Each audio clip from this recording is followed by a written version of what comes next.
કહેવત છે કે આગ લાગે ત્યારે કૂવો ખોદવા જાય. ભુજ નગરપાલિકામાં કંઈક આવો જ હાલ છે. ચોમાસાને ગણતરીના દિવસો બાકી રહ્યા છે અને ત્યારે નગરપાલિકામાં હજુ સુધી પ્રી મોન્સૂન કામગીરી શરૂ કરવામાં આવી જ નથી.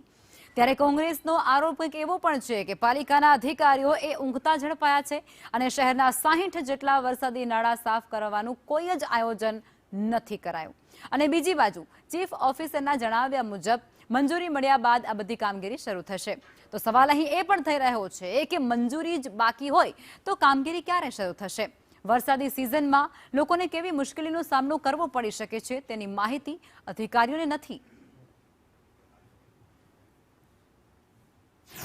ભુજ નગરપાલિકા અત્યારે સાવ સૂતેલી અવસ્થામાં છે.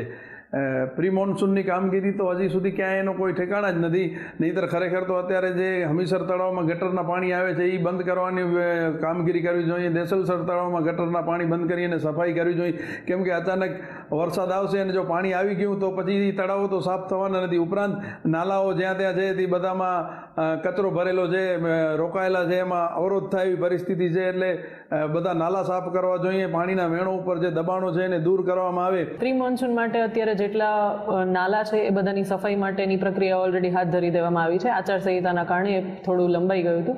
એ હમણાં ટૂંક સમયમાં એ કાર્યવાહી શરૂ કરી અને વરસાદ પહેલા બધા જ નાલા સફાઈ કરી દેવામાં આવશે. અત્યારે આપણે અમૃત 2 હેઠળ જે 900 ડાયાની પાઇપલાઇન હતી અને 1200 ડાયાની કરી અને ગટરની કેપેસિટી વધારવામાં આવે છે, જેથી ગટર ઉભરાય અથવા તો પાણી ભરાઈ રહે એવી સમસ્યાઓ ના રહે અને ત્યાંથી વોટરને આપણે ડિસ્ચાર્જ કરી શકીએ.